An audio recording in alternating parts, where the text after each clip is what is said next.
کسی نے اپنا ایک تجربہ لکھ کے بھیجا ہے، چونکہ بالکل ریئل سٹوری ہے اس لیے آپ کے ساتھ شیئر کرنا چاہتی ہوں کہ ہم بھی اپنے حالات پر نظر ثانی کریں۔ یہ لکھتی ہیں، پیاری استاذہ السلام علیکم ورحمۃ اللہ وبرکاتہ، اللہ تعالیٰ آپ کو اپنی حفظ و امان میں رکھے۔ آپ نے دین کی بجھتی شمع کو جو حیات نو بخشی ہے اور شمعوں سے شمع جلا کر جہالت کی ظلمتوں کو دور کرنے کی جو کوششیں کر رہی ہیں، اللہ تعالیٰ ان کو شرف قبولیت فرمائے اور مزید بارآور کرے، آمین۔ غیبت سے متعلق، بیک بائٹنگ سے متعلق اپنا ایک تجربہ آپ سے شیئر کرنا چاہتی ہوں۔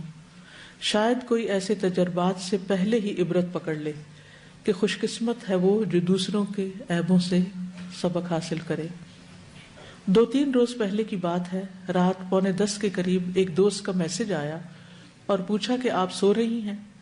میری کوشش ہوتی ہے کہ رات 9 بجے تک سو جاؤں، اور یہ بات میرے سب عزیزوں کو پتہ ہے، اس لیے کوئی بھی مجھے 9 بجے کے بعد ایمرجنسی کے علاوہ فون نہیں کرتا۔ میں چونکہ جاگ رہی تھی اس لیے اسے فون کر لیا کہ شاید کوئی ضروری بات ہو۔ خیر بات ہوئی اور اس نے حال احوال کے بعد ہمارے ایک مشترکہ عزیز کی ایک بات بتائی کہ انہوں نے ان کے بارے میں فلاں سے یہ بات کی ہے، جس کے جواب میں نے کہا چھوڑو، وہ تو ہے ہی ایسا اور ایسا، اور پہلے اس نے یہ اور یہ کیا ہے۔ حالانکہ مجھے اس تیسرے شخص کے بارے میں کوئی بھی منفی بات کہنے کی ضرورت نہیں تھی، بلکہ ہونا تو یہ چاہیے تھا کہ میں دوست سے کہتی کہ کوئی غلط فہمی ہو گئی ہوگی یا کوئی اور اچھی بات کر دیتی۔ مجھے یہ بات زیب نہیں دیتی اور میری خود سے توقع بھی نہیں تھی کہ میں کسی کے بارے میں کوئی ایسی بات کر سکتی ہوں، یعنی سب اچانک ان کے منہ سے نکل گیا۔ ایسے تیسرے شخص کے بارے میں منفی بات کرنے کے فوراً بعد مجھے احساس ہو گیا کہ میں نے بہت بڑی غلطی کی ہے۔ میرا ان سے کیا لینا دینا، لیکن تیر کمان سے نکل چکا تھا۔ اس وقت میں اتنا ہی کر سکتی تھی کہ دل میں ندامت ہوئی اور دوست سے کہا اب چھوڑو اور یہ بات آگے کسی کو نہ بتانا۔ میرے وطر رہتے تھے، وہ پڑھنے کے لیے کھڑی تو اللہ سے بہت شرم آئی کہ میں نے لیٹ سو کر اور فون کر کے کیا پایا، سونے سے پہلے بلا وجہ کسی کے بارے میں اتنی خراب بات کر دی۔ اپنے لیے اور جس کی غیبت کی تھی اس کے لیے مغفرت کی دعا کرتی رہی، ساری رات بے چینی سے گزاری۔ اگلے دن بھی اس بات کا قلق رہا۔ دوسری رات خواب میں ایک بڑے فریج میں گوشت دیکھا، وہ سب انسانی گوشت تھا، ایک پوری باڈی بھی تھی، اور فریج کھول کر میں سوچتی ہوں کیا پکانا چاہیے یا کیا کھانا چاہیے۔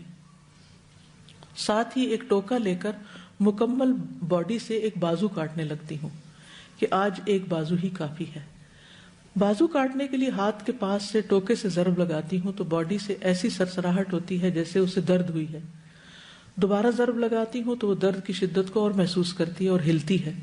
میں جلدی جلدی کندھے تک ٹوکے کے وار کرتی ہوں تو باڈی غراتی ہوئی لیٹے لیٹے چلنا شروع کر دیتی ہے اور غصے سے میری طرف بڑھتی ہے۔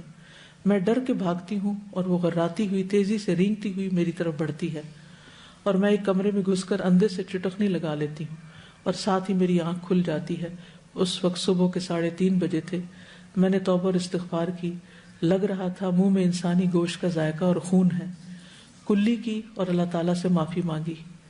یا ایھا الذین آمنوا اجتنبوا کثیرا من الظن ان بعض الظن اثم ولا تجسسوا ولا یغتب بعضکم بعضا ایحب احدکم ان یأکل لحم اخیہ میتا فکرہتموہ واتقوا اللہ ان اللہ تواب الرحیم۔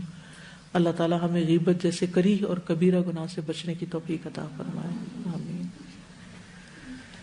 عام طور پر ہم خود نہ بھی شروع کریں تو ایسی سچویشنز ہو جاتی ہیں، آپ نماز پڑھنے کھڑے، آدھی نماز پڑھی، آدھی نماز کے بیچ میں کسی کا فون آ جاتا ہے، آپ سوچتے ہیں اچھا چلو کوئی کسی کا مسئلہ ہوگا حل کر دیں، اور اتنے میں اچانک نہ چاہتے ہوئے بھی منہ سے کیسی کیسی باتیں نکلنے لگتی ہیں کسی کے بارے میں۔ تو ایسے تمام مواقع پر بھی محتاط رہنے کی ضرورت ہے۔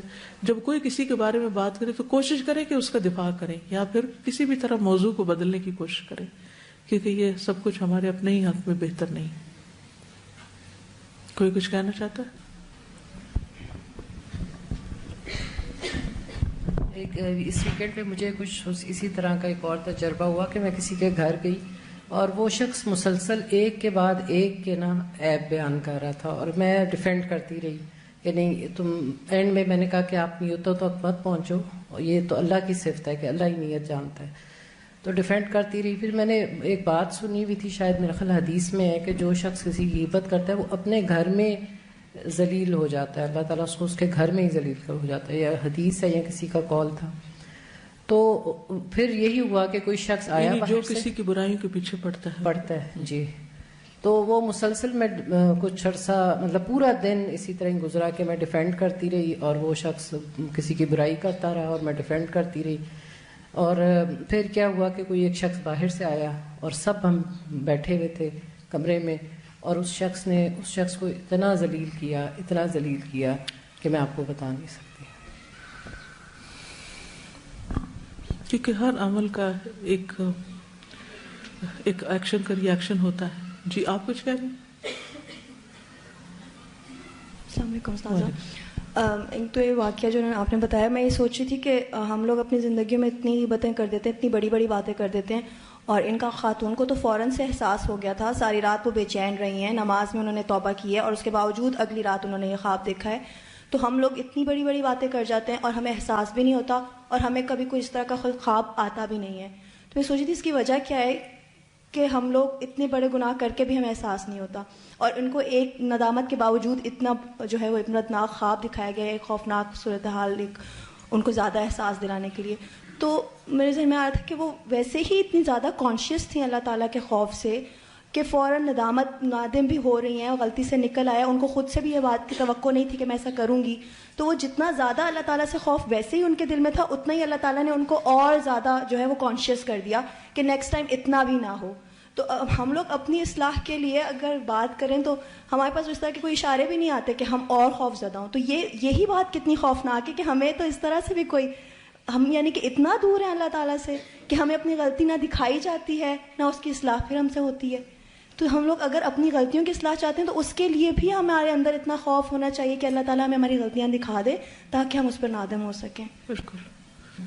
یعنی بعض اوقات یہ ہوتا ہے کہ آپ کو کسی کا مسئلہ سننا پڑتا ہے، حل کرنا پڑتا ہے، لیکن یہ نہیں کہ آپ اس کے ساتھ مل جائیں اور آپ بھی ساتھ ایڈیشن شروع کر دیں کہ ہاں وہ ایسا ہی ہے.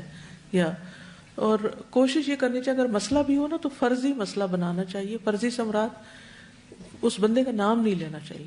یہ کہنا چاہیے کہ اگر مثلا آپ کو کسی شکایت ہے اور آپ کسی سے مسئلہ کا حل پوچھنا چاہتے ہیں کہ کسی شخص نے مجھ سے میرے ساتھ ایسا کیا ہے تو مجھے کیا کرنا چاہیے، یعنی بجائے اس کے کہ نام لے کے اور اس کو ذلیل کیا جائے، اگر صرف مسئلہ کا ذکر کیا جائے تو وہ زیادہ بہتر صورت ہے.